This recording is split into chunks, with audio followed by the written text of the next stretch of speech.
कुछ ही घंटे बाकी है, कुछ ही घंटे बाकी है बंगाल चुनाव का रिजल्ट आने में। क्या लगता है आपको, कौन सी पार्टी बोलेगी यह मजा आया और कौन सी पार्टी बोलेगी यह मजा नहीं आ रहा है? जी हाँ दोस्तों, बंगाल विधानसभा चुनाव की रिजल्ट आने में कुछ ही घंटे बाकी है। पूरे राज्य में माहौल गर्म है और हर किसी की नजरें इस बात पर टिकी है कि सत्ता की चाबी किसके हाथ लगेगी।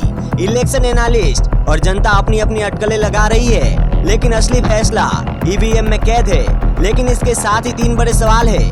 इस चुनाव में इतना भारी वोटर टर्न आउट का मतलब क्या है? वोट पोलराइजेशन कितना हुआ? और जिस वायलेंस की हिंसा की बातें हम पहले कभी बिहार या यूपी चुनाव में सुनते थे, क्या बंगाल उससे कई गुना आगे बढ़ गया है? आइए इन सब के बारे में बातें करते हैं। जहां एक और ममता बनर्जी के पक्ष में माइनॉरिटी और एक बड़ा वर्ग मजबूती से खड़ा है, वहीं दूसरी ओर भाजपा ने भी अपनी एक ठोस बेस तैयार किया। इंटरेस्टिंग बात यह है कि वोटर्स खुलकर अपनी पसंद जाहिर नहीं कर रहे हैं, जिससे रिजल्ट और भी ज्यादा अनसर्टेन हो गए हैं। इसका सबसे बड़ा एग्जाम्पल यह है कि इस पूरे चुनाव में 70 वर्ष से 30 की लड़ाई साफ जमीन पर देखी गई। जिन इलाकों में माइनॉरिटी की तादाद ज्यादा है, वहाँ पर लंबी वोटिंग कतारें पहले से ही देखी जाती है, लेकिन इस बार एक दूसरी कम्युनिटी भी उस लंबी लाइन में नजर आई। ये सबसे बड़ा बदलाव है।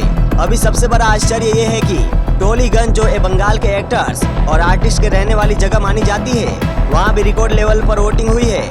इसमें भी चुनाव आयोग ने उन सोसाइटीज के नीचे पोलिंग बूथ बनाए थे जहाँ के लोग ज्यादा लंबा ट्रेवल करने से परहेज करते हैं। जाहिर सी बात है, पढ़े लिखे और सेलिब्रिटी लोगों को धूप थोड़ी ज्यादा लगती है। नहीं, अब जरा डाटा से समझिए कि आखिर ऐसा क्यों कहा जा रहा है कि वोटर पोलराइजेशन सबसे ज्यादा हुआ है। मुस्लिम बहुल क्षेत्रों में इस बार असाधारण रूप से हाई वोटिंग रेशियो देखा गया है। इसके पीछे का biggest reason special intensive revision यानी SIR के तहत वोटिंग लिस्ट से नाम काटे जाने का डर बताया जा रहा है। इसमें कुछ इलाके जैसे मुर्शिदाबाद जिले की उन 5 विधानसभा सीटों पर 96% से अधिक 96% से ज्यादा वोटिंग हुई है। यही वह इलाका है जहां से वोटिंग लिस्ट से सबसे अधिक नाम हटाए गए थे। पूरे जिले के एवरेज वोटिंग लगभग 93.07% रही है। ऐसे में मालदा और साउथ 24 परगना के अल्पसंख्यक बाहुल्य पॉकेट्स में भी भारी वोटिंग हुई है, जहां वोटर्स ने अपनी नागरिकता और वोटिंग अधिकारों की सुरक्षा के लिए बड़े पैमाने पर वोट डाला है।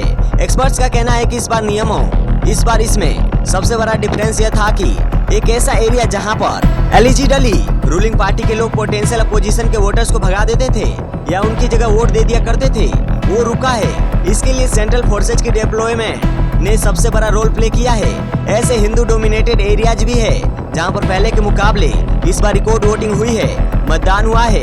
हिंदू मेजोरिटी और रूरल इलाकों में भी पिछली बार की तुलना में वोटिंग में भारी सर्च देखा गया। इसमें साउथ दिनाजपुर में पहले चरण में रिकॉर्ड 94.98% वोटिंग हुई है।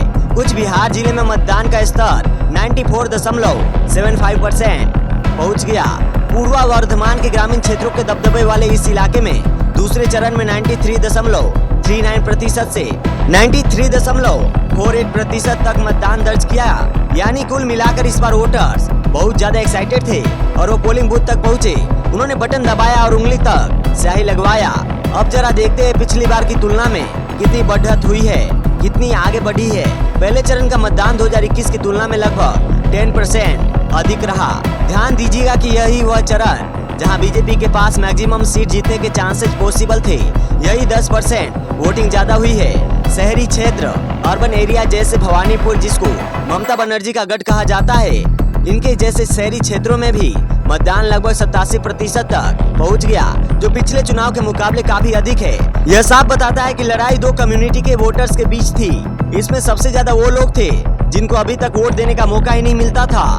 खैर, अलग अलग पार्टी के जो अलग अलग सपोर्टर्स है, वो बहुत ज्यादा स्ट्रेस में है। मैं ऐसे लोगों से कहना चाहता हूँ, स्ट्रेस नको, मत लो स्ट्रेस। हाथ में उठाओ यंग मंकी कैन, जो कि है इंडिया की फेवरेट कामनेस ड्रिंक। डिस्क्रिप्शन में जाओ, वहाँ दिए गए लिंक से क्लिक करो। दोस्तों, अब बात करते हैं बंगाल चुनाव से जुड़ी हिंसा के वायलेंस की। बंगाल में चुनाव में हिंसा एक बार फिर एक बड़ा मुद्दा हो रही है। रिपोर्ट्स के मुताबिक कई जगहों पर हिंसक घटनाएं और धमकियां दी गई। हम इसकी तुलना 90 के दशक से बिहार से करें तो बंगाल में चुनावी हिंसा का स्वरूप काफी गंभीर और चिंताजनक रहा है, जो डेमोक्रेसी के लिए एक बड़ी चुनौती है। इसको भी जरा आक्रोश से समझते हैं। इतिहास गवाह है कि 1967 के नक्सली आंदोलन से लेकर हालिया वर्षों के पंचायती चुनावों तक बंगाल ने राजनीतिक रंजिशों का लंबा दौर देखा है। इस बार भी कई रिपोर्टें धमकियों और हिंसा की कन्फर्मेशन को प्रूव करती है, जिससे इलाके में असुरक्षा का भाव बना हुआ है। भांगर में टीएमसी और एआईएसएफ उम्मीदवारों के बीच तनाव और बसंती में भाजपा उम्मीदवारों की गाड़ी पर हमले जैसी कुछ घटनाएं सामने आई है। इसके अलावा कुछ बिहार और दक्षिण दिनाजपुर में कुछ उम्मीदवारों के साथ हाथापाई की भी खबरें मिली। 2021 से अगर कंपेयर करें तो 21 के चुनाव में हुई 24 मौतों के मुकाबले 26 के मतदान में अभी तक एक भी मौत तो नहीं हुई है। ये एक ठीक ठाक बात है और छिटपुट घटनाओं के बावजूद पहले चरण में किसी भी बूथ पर रिपोलिंग की आवश्यकता नहीं पड़ी। हालांकि दूसरे चरणों में 15 बूथों पर रिपोलिंग हुई है। फिर भी इलाकों में डर का माहौल ऐसा है कि प्रदीप गुप्ता जी ने कहा है कि लोगों ने उनसे यह बताने से मना कर दिया कि भैया उन्होंने वोट किसको दिया है। उनके द्वारा नोट किया गया साइलेंट वोटर और वोटर की चुप्पी इस बार के रिजल्ट्स को और भी सीक्रेट बना रही है। हालांकि राजनीतिक दलों ने क्रिमिनल बैकग्राउंड कैंडिडेट्स को टिकट देने का सिलसिला जारी रखा है, जहां 23% उम्मीदवारों पर आपराधिक मामले दर्ज है। फिर भी जनता का यह भारी वोटिंग प्रतिशत और शांतिपूर्ण माहौल डेमोक्रेसी की जीत का एक साफ इशारा दे रही है। 2026 में कुल 2920 उम्मीदवारों में से 23% यानी 683 ने अपने खिलाफ आपराधिक मामले घोषित किए। 2021 में पिछले चुनाव में यह आंकड़ा 25% तक था, जो अभी की तुलना में थोड़ा ज्यादा है। हालांकि इन तमाम चुनौतियों के बावजूद बंगाल की जनता ने लोकतंत्र के उत्सव में बढ़ चढ़कर पार्टिसिपेट किया, भाग लिया। ऐतिहासिक रूप से बंगाल में हमेशा से ही अच्छी वोटिंग होती रही है और इस बार भी अन्य राज्यों की तुलना में यहाँ का वोटर टर्न आउट काफी इफेक्टिव था। ये वह दर्शाता है कि जनता बदलाव या कंटिन्यूटी को लेकर कितनी जागरूक है। इस ज्यादा भारी वोटिंग टर्न आउट का सीधा मतलब ये भी निकाला जा रहा है कि जो लोग पहले वोटिंग में हिस्सा नहीं ले पाए थे, वो भी इस डर से सामने आकर वोट दे रहे हैं कि भाई उनके बंगाल के documents null and void possible हो सकते हैं। इस डर ने उन लोगों को वापस बंगाल वोटिंग के लिए बुलाया जिन्होंने बंगाल छोड़ दिया था। लेकिन इन सब के बीच एक सबसे बड़ा भद्दा मजाक कल हुआ। पश्चिम बंगाल के दक्षिण 24 परगना जिले के फलता विधानसभा क्षेत्र में भारी तनाव देखा गया, जहां सैकड़ों ग्रामीण टीएमसी पार्टी के खिलाफ सड़कों पर उतरे। फलता में हुए विरोध, बवाल, प्रदर्शन के मेन रीजंस डराने वाले हैं। सैकड़ों ग्रामीणों, जिनमें बड़ी संख्या में महिलाएं भी शामिल थी, उन्होंने ये आरोप लगाया कि टीएमसी के कार्यकर्ता जिन्हें उन्हें जान से मारने की धमकियां दे रहे हैं। प्रदर्शनकारियों का दावा है कि जो लोकल पंचायत प्रधान और टीएमसी उम्मीदवार जहांगीर खान के करीबियों ने उन्हें रिजल्ट आने के बाद खून खराबे और गलत काम करके उनके बच्चों को मारने की धमकियां भी दी है। ग्रामीणों ने हसीमन नगर गांव में सड़क जाम कर प्रदर्शन किया और मांग की है कि काउंटिंग के बाद भी इलाके में सीआरपीएफ की तैनाती जारी रहनी चाहिए ताकि वह सेफ रह सके, सुरक्षित रह सके। स्थानीय हिंदू मतदाताओं ने टीएमसी कार्यकर्ताओं पर डराने, धमकाने और मतदान के दौरान उत्पीड़न करने के भी गंभीर आरोप लगाए हैं। कुछ रिपोर्ट्स की माने तो ईवीएम मशीनों के साथ छेड़छाड़ की आशंका के चलते भी तनाव फैलने की बात हुई है। स्थिति को बिगड़ते देख इलाके में सीआरपीएफ और रैपिड एक्शन फोर्स की भारी टुकड़ियों को तैनात किया गया। सीआरपीएफ के डिप्टी कमांडेंट ने खुद प्रदर्शनकारियों से मुलाकात करके उन्हें पूर्ण सुरक्षा का भरोसा दिया है।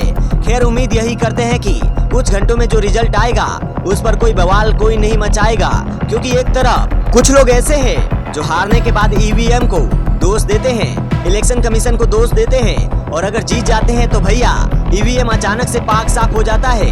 यानी जनता के मन में तो हमारी ये लहर, भाई ये हम पहले से ही ये जानते हैं। यानी कुछ ही घंटों में अब पता चल जाएगा कि क्या ईवीएम हैक हुई है या फिर संविधान की जीत हुई है, डेमोक्रेसी की जीत हुई है। आपको क्या लगता है, क्या ईवीएम हैक होगी या संविधान और डेमोक्रेसी की जीत होगी? कमेंट करके बताना, चैनल को भी सब्सक्राइब करके जाना।